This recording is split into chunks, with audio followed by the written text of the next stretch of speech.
Right, so hello and welcome back to Books and Things. Now today, in celebration of Victober, I thought I would talk about some of my favourite screen adaptations of Victorian literature.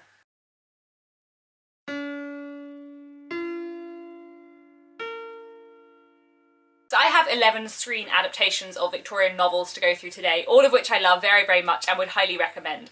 This is by no means a definitive list, and as you will see as I go through the list, there is quite a trend here. When it comes to screen adaptations of Victorian literature, I kind of know what I like and stick to it. All of the screen adaptations I'm going to be talking to you about today were released between 1998 and 2008. All but one of them are BBC miniseries, and the one that isn't is an ITV made-for-TV film. The vast majority of them are written by two particular screenwriters, and I think it's fair to say that this is not a very broad or diverse list of screen adaptations of Victorian literature, but these are my favourites, partly because these are the ones that I watched as a teenager. A lot of these I actually watched before reading the novel, though I have read all of the novels that these are based on. And I know there are a lot of TV and film adaptations of Victorian literature that has been made outside of the period between 1998 and 2008, but that was when I was discovering my love and passion for Victorian literature and also for costume drama. But I also genuinely think that those 10 years, and possibly also the 5 years before, was like a really brilliant time in terms of the BBC making adaptations of classic literature. Let's get into the adaptations I have to talk to you about today. At number 11 we have my only non-BBC adaptation, and that is the ITV TV film of Far From the Madding Crowd from 1998. This was adapted to screen by Philomena McDonagh, and it stars Pamela Biesa and Nathaniel Parker. This is an adaptation of Thomas Hardy's novel of the same name, and I think I saw this before I read the book, but I'm not completely certain. I can't really remember. It was a while ago now. I love this adaptation very, very much. I think it is a brilliant adaptation of Far From the Madding Crowd. I did enjoy the recent film with Carey Mulligan. I thought that was good too, but for me, a 2-hour film is just not long enough to capture everything in Far From the Madding Crowd, whereas this, I think, which is a bit longer, really gets to the heart of the book. I think it's brilliantly acted, really well done. I think Troy in this is very good as well, because I think Sergeant Troy is quite a difficult character to capture because he is both simultaneously nasty, but also there are moments when you sympathise with him. I think that's done very well in this adaptation. I also think they do a good job of Bathsheba and exploring the complexities of her character. I also think that Baldwin is explored really interestingly in here, and while, as I say, I did enjoy the film with Carey Mulligan very much, I don't really think they had time enough to explore the character of Baldwin. Whereas in this adaptation, where Baldwin is explored really complexly and there's a bit more time to go into the details, I think this is wonderful and one I would highly recommend. At number 10 is the BBC miniseries of Cranford. This is an adaptation of Elizabeth Gaskell's 3 novellas, Cranford, Mr Harrison's Confessions and My Lady Ludlow, and it was adapted to screen by Harriet Thomas. This is a thoroughly engaging and very, very funny miniseries. It adapts those 3 novellas very, very well. It also intermingles them and makes them cross over in really interesting ways. I also think it's really nice that alongside Cranford they did adapt those 2 other shorter novellas which are much less well known, because it's nice to see them adapted to screen, where a book like Mr Harrison's Confessions that is only 30,000 words, in general you're not likely to see a screen adaptation of that, so I think it's really lovely that it's in here. This also really brings out the kind of comic elements of Cranford. And this is one of the few things on this list that I actually saw after having read the book. I had read Cranford before I watched this, and then I watched the first episode, was like, there are a lot of characters in here that are not in Cranford, looked up, read Mr Harrison's Confessions and My Lady Ludlow, I think before the second episode. I'm really looking forward to rewatching this quite soon, because it's been years since I last watched it, and I recently reread Cranford, Mr Harrison's Confessions and My Lady Ludlow, so I'm sure I will enjoy it very much. There is also a second series of this which apparently adapts The Moorland Cottage, another Gaskell novella, but I haven't seen that. Hopefully I will in future. Anyway, highly recommend. At number 9 is the 1999 TV miniseries of Wives and Daughters. This is an adaptation of Elizabeth Gaskell's novel and was adapted to screen by Andrew Davies, who in my opinion is one of the greatest screenwriters for television adaptations and films of Victorian literature. This TV adaptation of Wives and Daughters is absolutely brilliant. I don't have the DVD with me as it's back at my parents' house,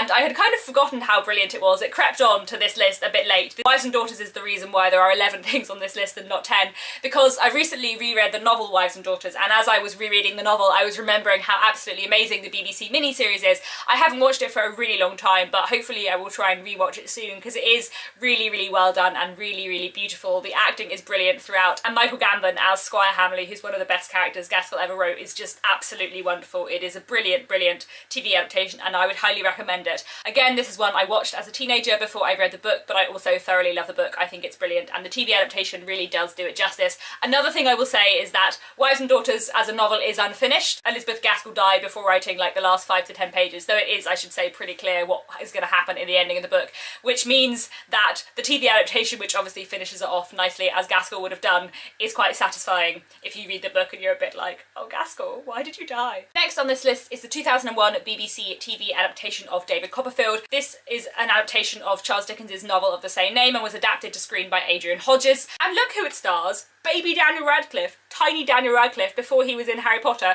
and also Maggie Smith.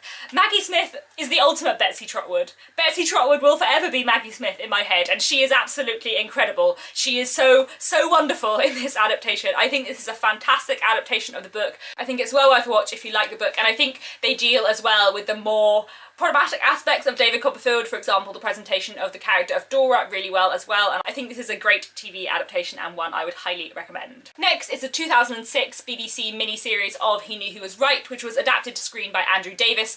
He Knew He Was Right is a novel by Anthony Trollope. Not a book that I hear talked about on BookTube very much actually, which is a shame because I think it's one of Anthony Trollope's greatest novels, and it's been a while, a long time since I last read it. I haven't read it since I was about 16 or 17. He Knew He Was Right follows a young couple shortly after their marriage as the husband increasingly believes that his wife is having an affair and everything that follows on from there. This is another one that I watched before the book and is really elegantly and brilliantly done. Another thing I really enjoy about this is they use an interesting technique where the actors turn and talk directly to the camera as though they're addressing the person watching, which is a bit like postmodern for a Victorian adaptation, but actually works really, really well. Also, if you'd like to see David Tennant playing a slightly creepy clergyman, then this is the place to go. Next, I have the 2008 TV miniseries of Little Dorrit, which was adapted to screen by Andrew Davis and is obviously an adaptation of the Dickens novel. For this one, I read the book just before watching the TV miniseries, or partly simultaneously. I think I was nearly finished the book when the TV miniseries started, and I kind of watched the beginning and read the end at the same time. I think this is a thoroughly brilliant television adaptation of Little Dorrit. It's really well done. Matthew McFadden is the perfect Mr. Clenham, and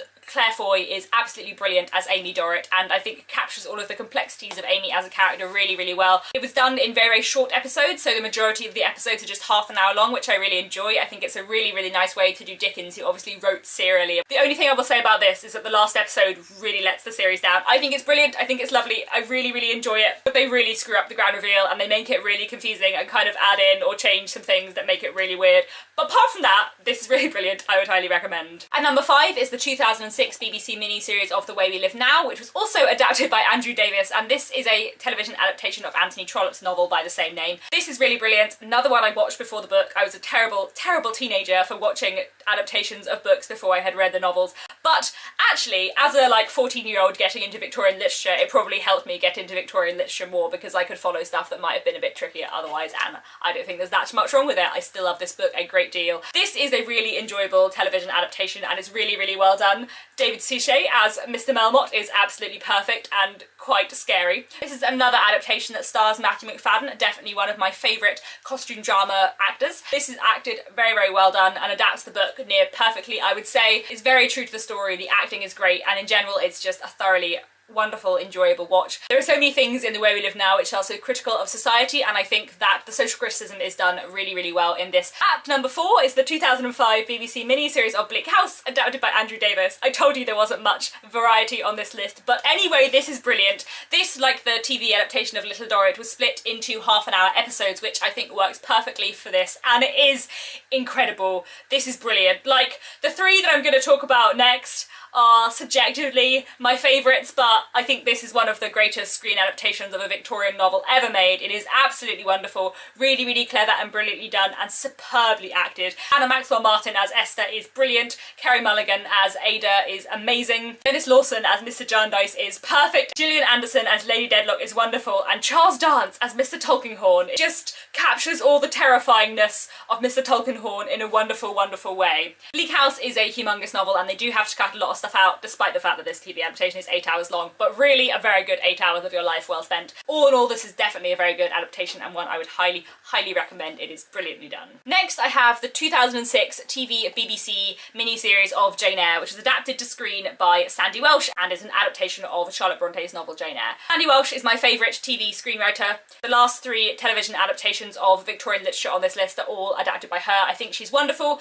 One of the things I really love about Sandy Welsh is that she lifts a lot of dialogue directly from from the book without changing it, which makes me happy, obviously, and I think is wonderful. Lots of scenes in Sandy Welsh's television adaptations are just lifted word for word from the book, and that is what I want to see when I watch a television adaptation. This adaptation of Jane Eyre has a lot to answer for, because this is the reason why I love Victorian literature. I saw the first episode of this with my parents one Sunday evening when I was, I suppose, 14, and really enjoyed it. And then in school the next day I was talking to one of my friends who'd also watched the first episode, and she spoiled Jane Eyre for me. She told me about the thing, which I won't say in case you haven't read Jane Eyre and have somehow managed to avoid it. And I was like, no way, that's definitely not what's going on here. I don't believe it, you're being ridiculous, you must be thinking of something else.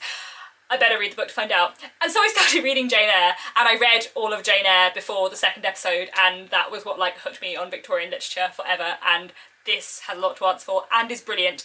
Toby Stephens, I think, is perfect as Mr. Rochester, and Ruth Wilson is the wonderful Jane Eyre. Like, she will always be Jane Eyre for me, and I think she is absolutely perfect for it. This is a wonderful adaptation, and I love it. In second place is the 1998 television adaptation of Our Mutual Friend, which is an adaptation of my favourite novel ever by Charles Dickens, and the screenwriting of this was again done by Sandy Welsh, who is wonderful. This is another one where I watched the television adaptation before ever having read the book, but I loved the television adaptation of this so much, and it became one of my favourite things ever that it immediately made me want to go and read the book, which I did, and then loved it, and then it became like my favourite thing ever. But anyway, this television adaptation is really brilliant. It does have its flaws. They make the character of Jenny Wren, who's like 13 in the book, like 30 in this, and I have no idea why, and I don't understand. But apart from that, it's really good. A lot of subplots I missed out, as kind of always has to be the case when you're adapting a Dickens novel to screen, but overall I think this is thoroughly brilliant and really well acted. All of the actors in this work incredibly well. Keely Hawes as Lizzie Hexam is absolutely wonderful, and Anna Friel as Bella Wilfer is just like, I will love that actress forever because of the way she plays Bella Wilfer and how wonderfully she does it. I also think that Stephen Mackintosh is a wonderful Mr. Rokesmith, and